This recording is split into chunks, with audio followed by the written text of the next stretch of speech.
صحیح بخاری اور صحیح مسلم کی حدیث ہے، رسول اللہ صلی اللہ علیہ وسلم نے فرمایا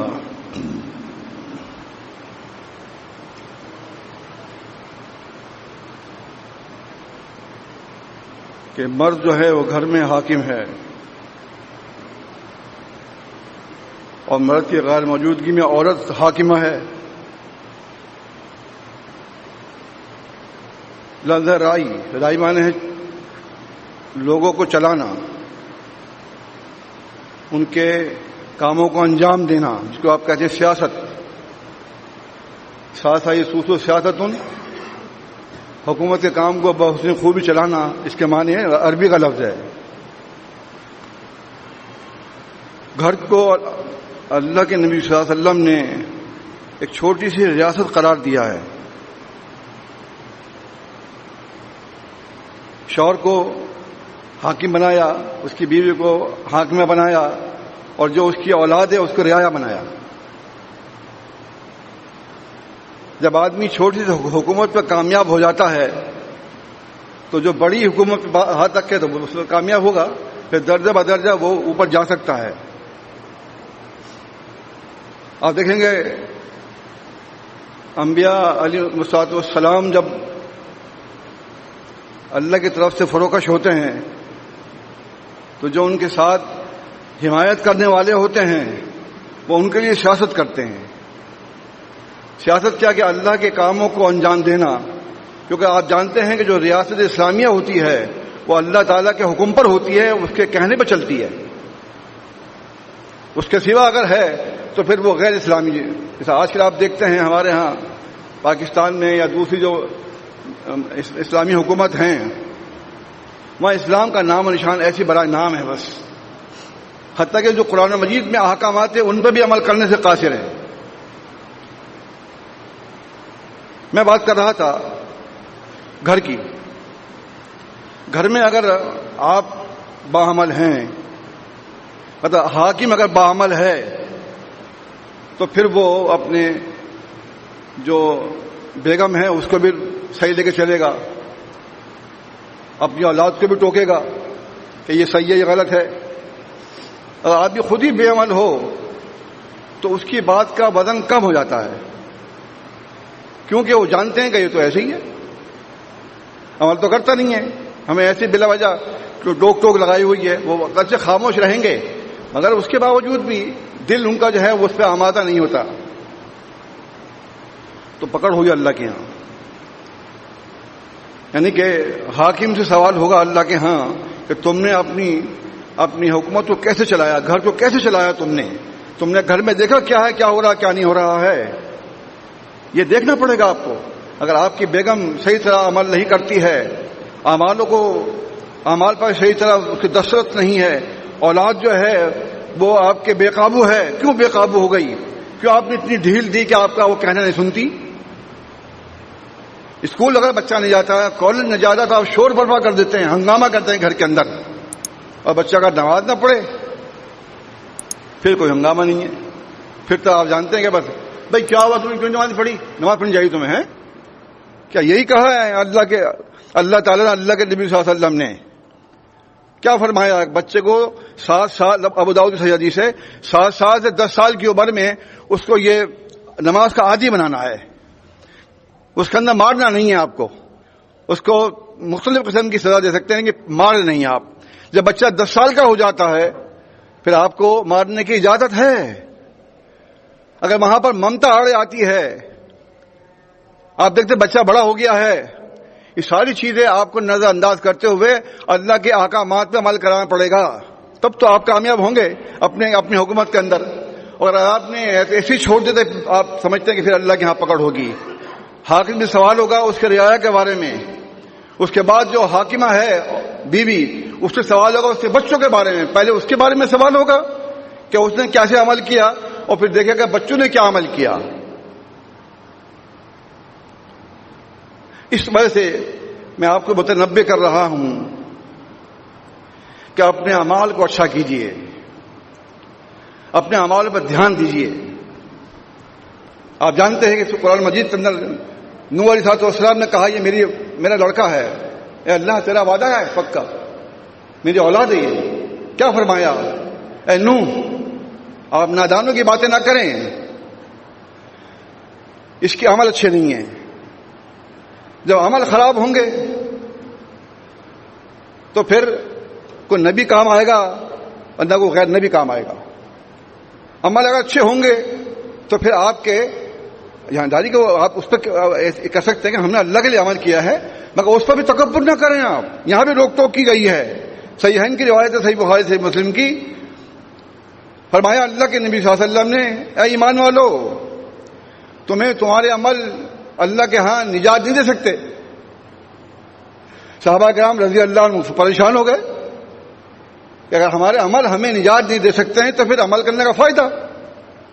عمل تو اس لیے کرتے کہ ہمیں جنت مل جائے اور اللہ کے ہاں ہم سرخرو ہو جائیں. رسول اللہ پھر عمل کس لیے؟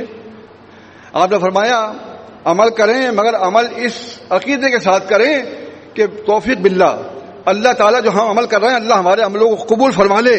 جب وہ قبول فرما لے گا تو اللہ کے ہاں تمہیں نجات ملے گی. محض اپنے عملوں پہ بھروسہ کرنا یا ان پہ انحصار کرنا کہ میں بڑا باعمل ہوں، وہ عمل آپ کے کام نہیں آئیں گے اللہ کے ہاں. اب یہ کہہ کہ اللہ تعالیٰ نے ہمارے عملوں کو قبول فرما لیا ہے، وہ ہمیں وہ جنت بھیج دے، اللہ جنت بھیج دے ہمارے. بہرحال یہ چیز بھی ہمارے یہاں موجود ہے. شعبان کا مہینہ جو کہ شروع ہو چکا ہے، شعبان کا مہینہ بھی کچھ اسی قسم کی احکامات لے کر آتا ہے. جو صحیح بخاری کی حدیث ہے، عائشہ صدیقہ رضی اللہ تعالیٰ عنہ فرماتی ہیں ما رأیت رسول اللہ صلی اللہ علیہ وسلم اکثر صومن من شہر شعبان، میں نے اللہ کے رسول صلی اللہ علیہ وسلم کو شعبان کے مہینے میں کثرت سے روزے رکھتے ہوئے دیکھا. تو معلوم ہوا کہ یہ ایسا مہینہ ہے شعبان کا مہینہ کہ اس میں بھی روزے آپ کثرت سے رکھ سکتے ہیں، کیونکہ دوسری روایت میں ہے جو ابو داؤد ترمذی کی صحیح سند کے ساتھ ہے. اسامہ بن زید رضی اللہ تعالیٰ نے پوچھا کہ اللہ کے رسول صلی اللہ علیہ وسلم میں نے دیکھا ہے آپ کو کہ تمام مہینوں میں سے اس مہینے میں آپ روزے زیادہ رکھتے ہیں، شعبان کے مہینے میں، اس کی کیا وجہ ہے؟ تو فرمایا اللہ کے نبی صلی اللہ علیہ وسلم نے کہ اسامہ یہ شعبان کا مہینہ ایسا مہینہ ہے کہ اس میں لوگ جو ہیں یغفر الناس، لوگ غافل ہو جاتے ہیں اپنے عملوں سے، اور یہ مہینہ ایسا ہے کہ اس مہینے کے اندر اعمال اللہ کے ہاں پہنچائے جاتے ہیں. تو میں روزے اس لیے رکھتا ہوں کہ میرے اللہ کے ہاں اعمال اگر جائیں تو اس حال میں جائیں کہ میں روزدار ہوں. معلوم یہ ہوا کہ شعبان کے مہینے میں اللہ کے نبی صلی اللہ علیہ وسلم روزے رکھتے تھے کثرت سے، اور یہ بھی بتایا ہمیں کہ لوگوں کے اعمال جو ہیں اللہ کے ہاں پہنچائے جاتے ہیں. مگر یہ نہیں ہے وہ روایت ضعیف ہے کہ اسی شعبان کے مہینے میں آئندہ آنے والے اعمال اور نام سب مختص کیے جاتے ہیں، وہ روایت ضعیف ہے. یہ روایت صحیح ہے. اس سے پتہ چلا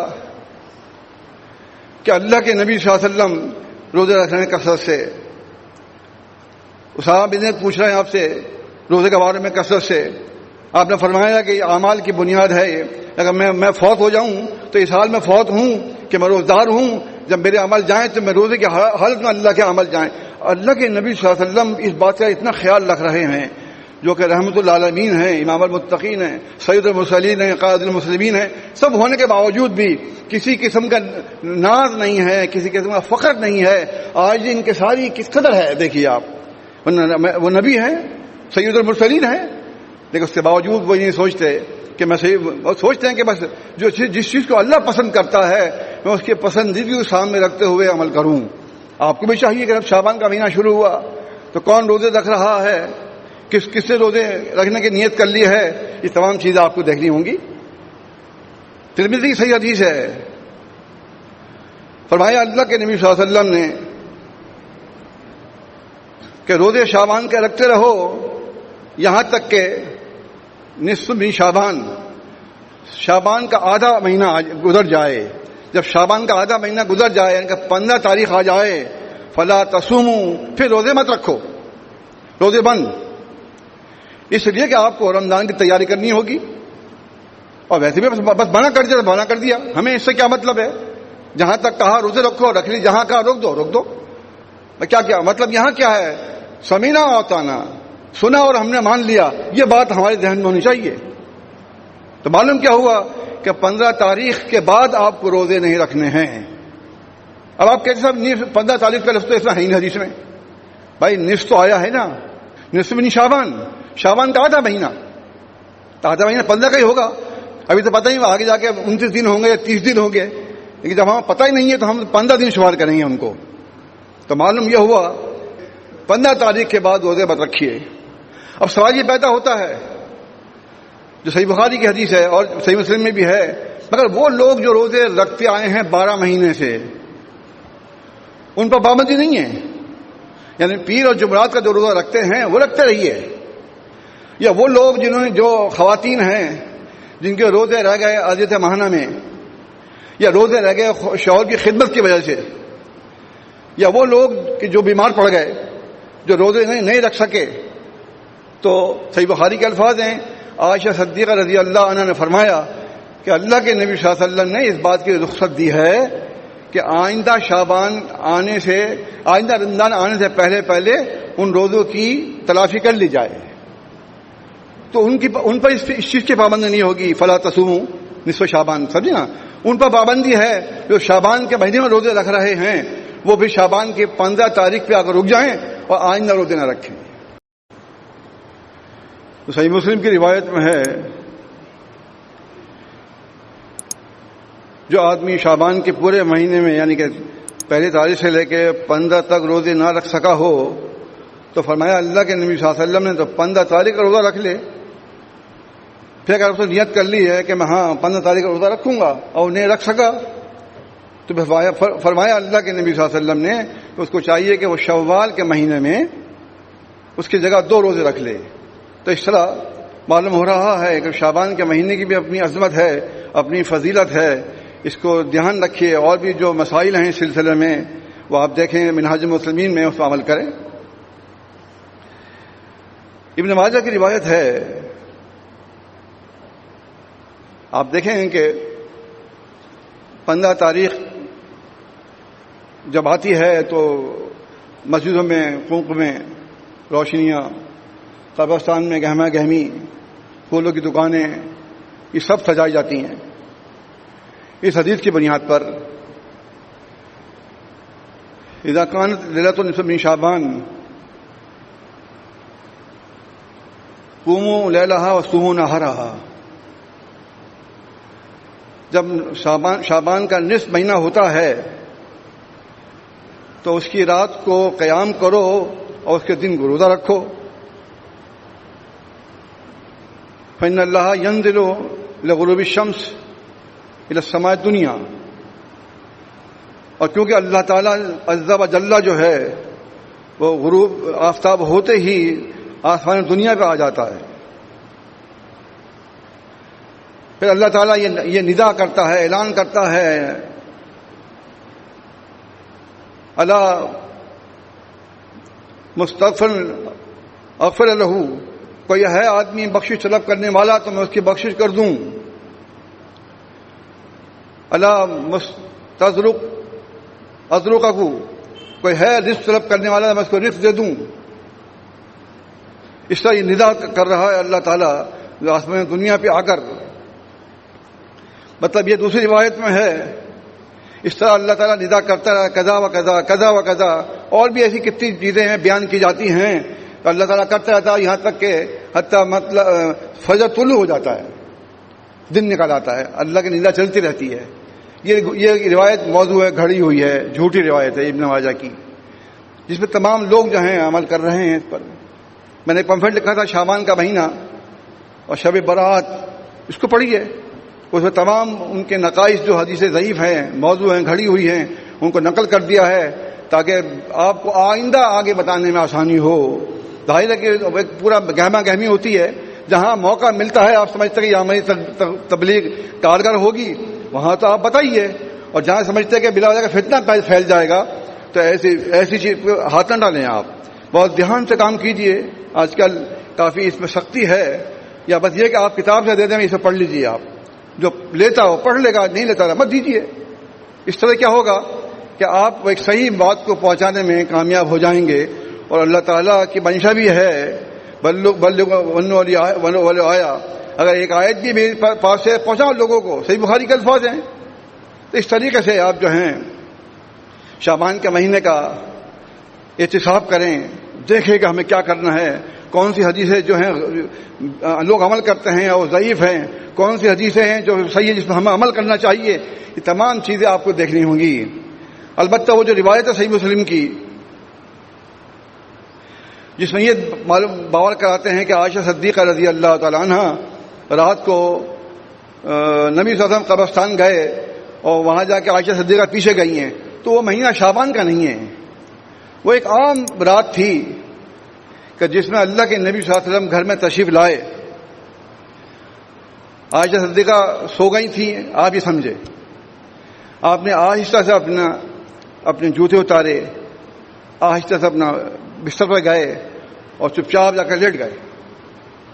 تو کیا دیکھتے ہیں کہ حضرت جبریل علیہ السلام آ گئے, کیونکہ جبریل علیہ السلام آپ کو دکھائی دیتے تھے, کسی اور کو دکھائی نہیں دیتے تھے. انہوں نے اشارہ کیا, پھر آپ خاموشی سے اٹھے, خاموشی سے اپنے کپڑے لیے پہنے اور خاموشی سے اپنے جوتے پہن کے خاموشی سے دبے پیر نکل گئے. عائشہ صدیقہ طاہرہ مطہرہ رضی اللہ عنہ یہ سمجھی کہ پتہ نہیں کہیں کسی بیوی کے ہاں جا رہے ہیں آپ, مجھ سے اتنے چوری جا رہے ہیں. تو وہ آپ باہر نکلے, حکم دیا اللہ تعالیٰ نے کہ جنت البقیع کے لوگوں کے لیے جو مردے ہیں ان کے لیے بخشش طلب کیجیے آپ جا کر. عائشہ صدیقہ پیچھے پیچھے اور آپ آگے آگے.